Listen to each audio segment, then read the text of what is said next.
Magsitayo ang lahat para sa panalangin. Sa ngalan ng Ama, ng Anak, ng Espiritu Santo. Amen. Magandang hapon mga bata.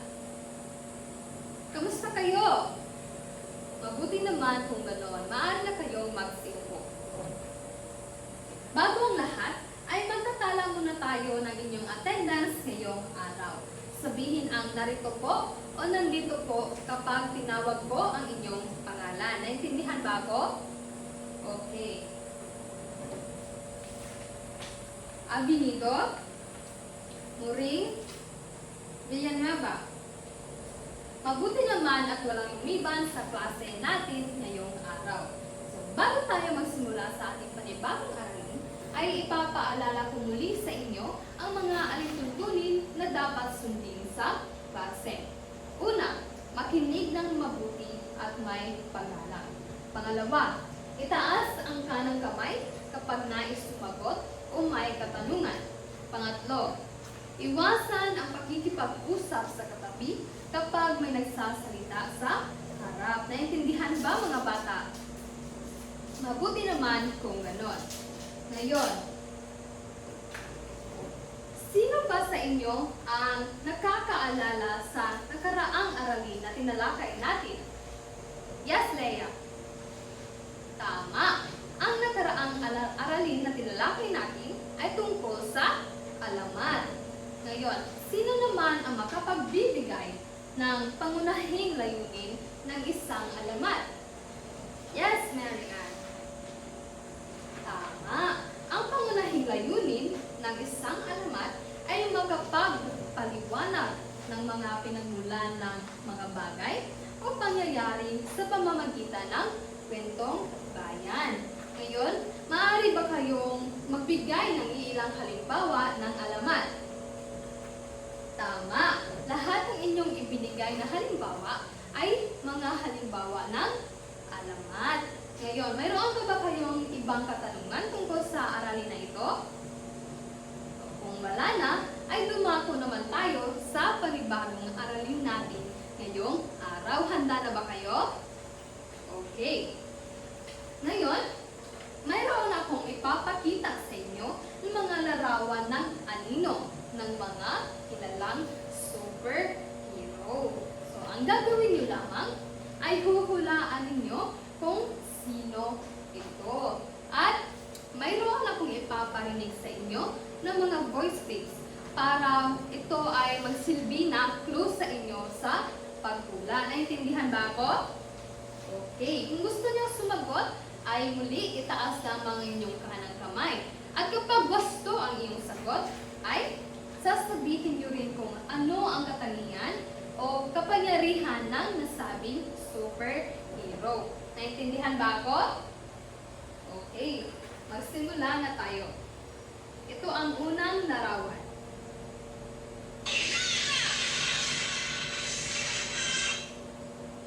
So, sino ang superhero na ito? Tama. Ang superhero na ito ay si Darna. Wow, ang galing. So, ano ang kapangyarihan ni Darna? Tama. Si Darna ay may kakayahang makalipad at may pambihirang lakas. Tama. Pangalawang larawan.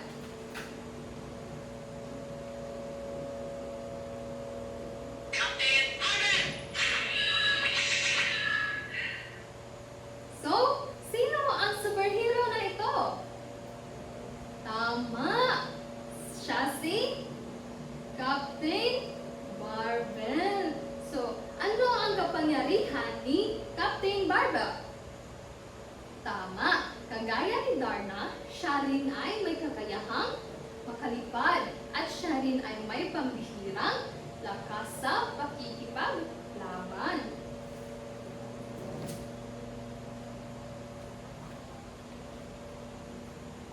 Ngayon, pangatlong larawan.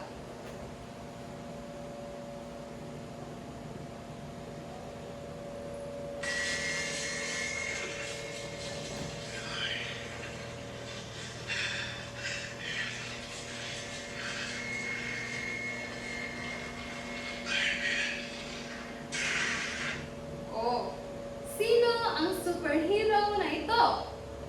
Yes, Jester. Tama. Ang superhero na ito ay si Iron Man. So, sir, ano ang kapangyarihan ni Iron Man? Tama. Si Iron Man ay may kakayahan ring makalipad at may pambihirang lakas sa pakikipaglaban. Pang-apat na litrato.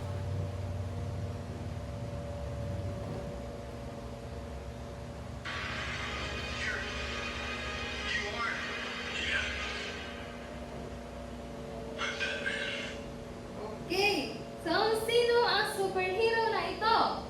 Yes, Melody.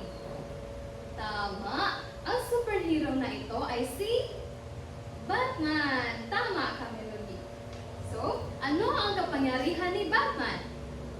Tama. Kagaya rin ng mga naunang superhero, si Batman ay may kakayahan ring makalipad at may pambihirang lakas sa pakikipaglaban. Ngayon, ito ang panghuli na larawan. Makinig ng mabuti.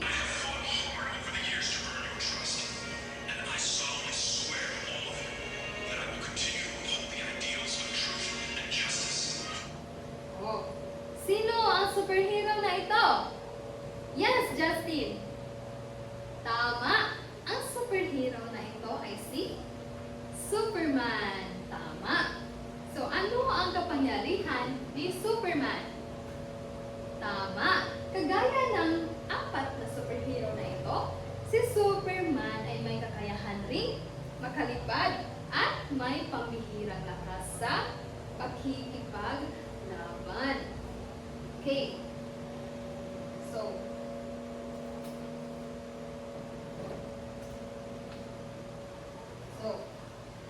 batay sa mga larawan na ito, ano ang inyong napapansin o napansin? Yes, Aimee.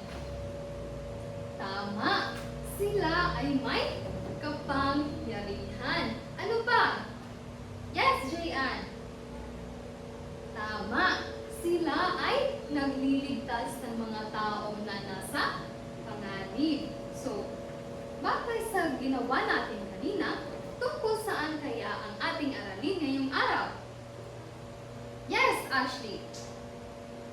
Tama. Ang aralin natin ngayong araw ay tungkol sa mga bayani. Partikular na ang mga bayani ng ating mga ninuno at ang kanilang mga kwento ng kabayanihan at katangiang supernatural. At ito ay ang tinatawag natin na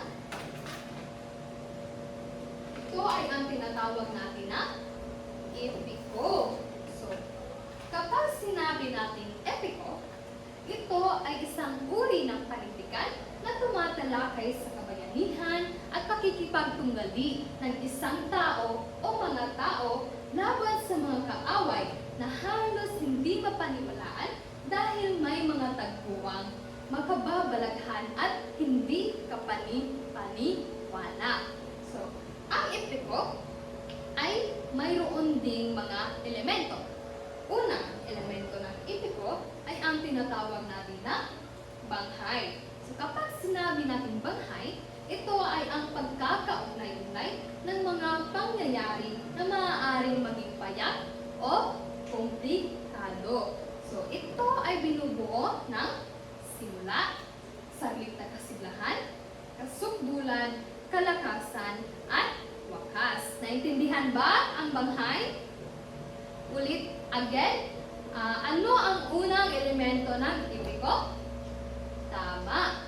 Ang unang elemento ng epiko ay ang banghay. Sunod na elemento ay ang tagpuan. So kapag sinabi natin tagpuan, ito ang lugar at panahon kung saan at kailan nangyari ang epiko o ang kwento. So, ano ang pangalawang elemento ng epiko? Tama, ito ay ang tagpuan. At ang pangatlo at huling elemento ng epiko ay ang tinatawag natin na tauhan. Tama. So, ang tauhan ay siyang gumagawa ng mga desisyon na nagpapatakbo sa epiko. Now, siya rin ay nagtataglay ng supernatural o di kapanipaniwalang kapangyarihan. So, ano nga ulit ang tatlong elemento ng epiko? Ito ay ang banghay, tagpuan, at tauhan. Tama. So ngayon, bawat pangkat ng Pilipino ay may kanya-kanyang epiko. At ngayong araw ay tatalakayin natin ang epiko mula sa Visayas na pinamagatang Labaw Dunggon. So narinig niyo na ba ang epiko na ito? Oh, hindi pa. Ako rin. So, excited ba kayong matalakay natin ang epiko na ito? Oh. So, ang epikong Labaw Dunggon ay nagmula sa Panay. So, ito ay isang epikong kabayanihan sa Bisaya na sumasalaysay sa kwento ni Labaw Dunggon. So, si Labaw Dunggon ay isang makapangyarihang bayani na may kapangyarihan mula sa Diyos ng kadiliman. So, sa kanyang pakikipagsapalaran, ipinaglaban ni Labaw Dunggon ang kanyang pamilya at ang kanyang bayan laban sa mga kaaway. So, handa na ba kayong makinig o discover ang kwento ni Labaw Dunggon? O, kung ganon, ay hahatiin ko kayo sa dalawang pangkat. Ito ay unang pangkat at ito naman ang pangalawang pangkat. So, imbis na basahin lamang natin ang epikong Labaw Dunggon, tayo ay magkakaroon ng Reader's Theater. So, bibigyan ko lamang kayo ng 5 minuto upang mag-assign ng mga karakter at basahin ang inyong mga linya. So, pagkatapos nun ay ang bawat pangkat ay magtatanghal dito sa harap ng mga mahalagang tagpo mula sa epiko. Naintindihan ba ako? Okay. So, narito ang script ng epiko ni Labaw Dunggon. Maaari na kayong magsimula.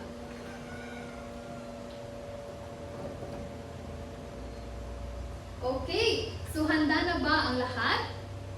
Handa na bang magtanghal ang unang pangkat? How about ang pangalawang pangkat? Okay, so ating bigyan ng palakpakan ang unang pangkat para sa kanilang pagtatanghal.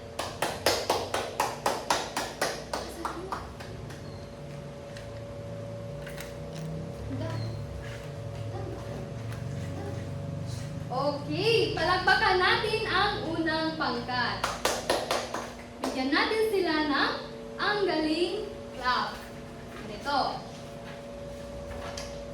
1, 2, 3, 1, 2, 3, ang galing-galing. Okay, magpapatalo ba ang pangalawang pangkat? Okay, so, ating bigyan ng masigabong palakpakan ang pangalawang pangkat.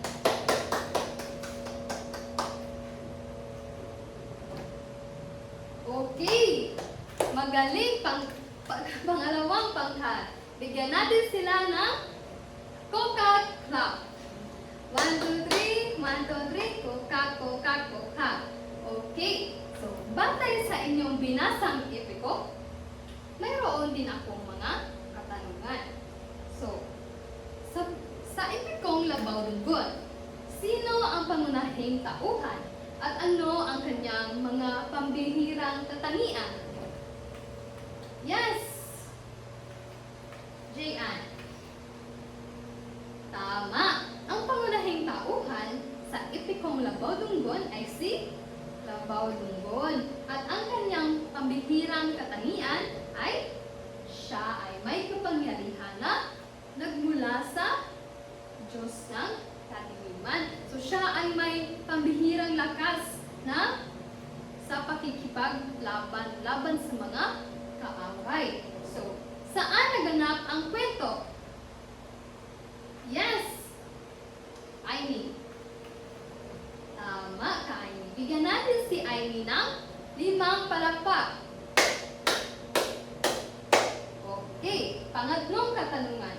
Ano-ano ang mga hamon o pakikipagsapalaran na hinarap ni Labaw Dunggon? Yes, Elsie. Tama. So, bigyan natin si Elsie ng meow clap. 1, 2, 3, 1, 2, 3, meow, meow, meow, meow, meow. Okay. So, pang-apat na katanungan. Sa kasalukuyang panahon, maituturing pa rin ba ng bayani ang mga katangiang ipinakita o ipinamalas ni Labaw Dunggon? Bakit? Yes, sir. Tama. Ano pa? May nais bang gusto sumagot? Yes, Ira. Tama. Lahat ng inyong mga sagot ay tama. Na panghuling katanungan, paano ipinakita sa epiko ang kahalagahan ng pamilya at ang pagtutulungan ng magkakamag-anak sa oras ng kagipitan? Yes, Leia May. Tama. May nais bang magbahagi ng kanilang sagot? Yes, Judy Ann. Okay, tama. Bigyan natin ang ating mga sarili ng Jollibee clap. Okay. Now, 1, 2, 3, 1, 2, 3. Bida ang saya. Bida ang saya. So, bida ang saya. Napakagaling ninyo, mga bata. Ngayon, maaari pa kayong kumuha ng isang buong papel at sagutan ang gawain na ito.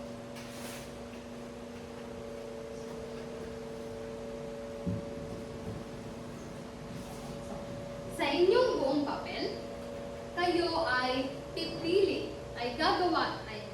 sa inyong buong papel ay gagawa kayo ng character map. So, ito ang character map.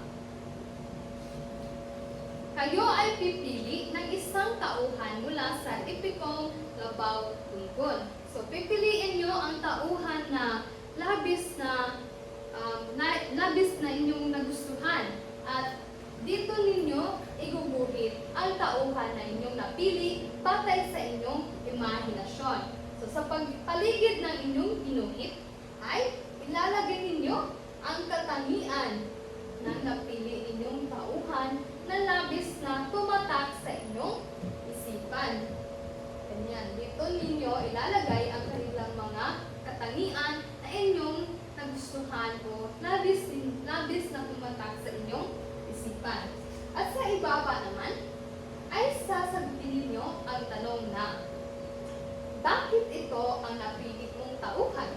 Anong aral ang nakuha mo sa kanya?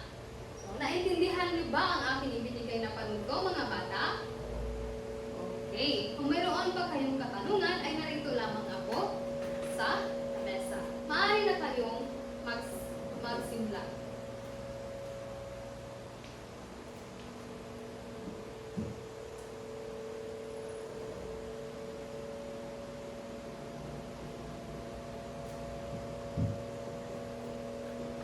Tapos na ba, mga bata? Okay, maaaring nang ipasa dito sa harap ang inyong mga papel. Okay, so naintindihan niyo ba ang epikong Labaw Dunggon, mga bata? Okay, so lagi ninyong tandaan na ang epikong Labaw Dunggon ay hindi lamang kwento ng pakikipagsapalaran. So ito ay sumasalamin sa mayamang kultura, paniniwala, at tradisyon ng mga kababayan natin sa Panay. So, ipinapaalala rin sa atin na ang tunay na lakas ay hindi lamang nasusukat sa pisikal na kapangyarihan. So, kundi ito rin ay nasusukat sa katapatan ng pamilya at sa pagtatanggol sa sariling bayan. mga mag-aaral, paano ninyo mapapanatiling buhay ang mga ganitong uri ng panindigan? Yes, Naomi. Ano pa? Sino pa ang gusto magbahagi ng kanilang sagot? Yes, Roxanne. Tama. Marami kayong maaaring gawin bilang mga mag-aaral upang mapanatili ang mga panindigan ng ating mga ninuno. So, mayroon pa ba kayong mga katanungan? Mayroon pa ba kayong mga katanungan sa epiko? Okay, kung wala na, ay kumuha ng kalahating papel. Kumuha kayo ng kalahating papel at sagutan ito. So, mula sa epikong Labadunggon, pumili ng isang mahalagang aral o kaisipan na tumatak sa inyong isipan. So, gamitin ang format sa ibaba upang ipaliwanag ang inyong napiling aral at kung paano nyo ito maisa sa buhay. Naintindihan ba? Okay. So, una, ang inyong isusulat ay ang napili kong aral o kaisipan mula sa epiko ay lang. Dito ninyo isusulat sa tatak. Pangalawa, bakit ito ang aking napili? Dito nyo rin isusulat ang inyong sagot. Pangatlo, paano ito maisa sa buhay sa aking pamilya, paaralan, o komunidad? Dito nyo rin ilalagay ang inyong sagot sa ibaba.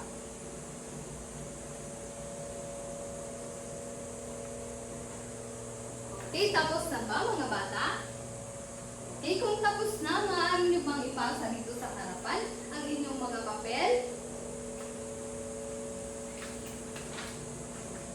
Okay, so, narito na ba lahat ng papel? Okay, kung ganon, bago matapos ang ating aralin, ay kunin nyo muna ang inyong assignment notebook at kopyahin ang inyong takdang aralin.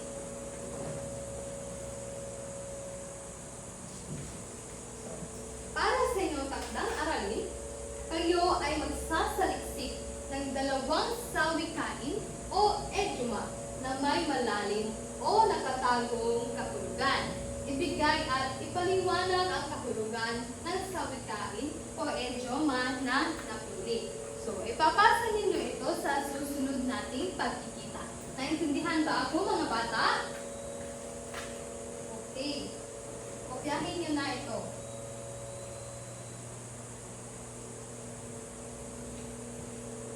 Okay. So, tapos na bang kopyahin? Okay. So, maaari bang magtayo ang lahat para sa panalangin? Sa ngalan ng Ama, ng Anak, ng Espiritu Santo. Amen. Paalam mga bata. Hanggang sa muling pagkikita. Maaari na kayo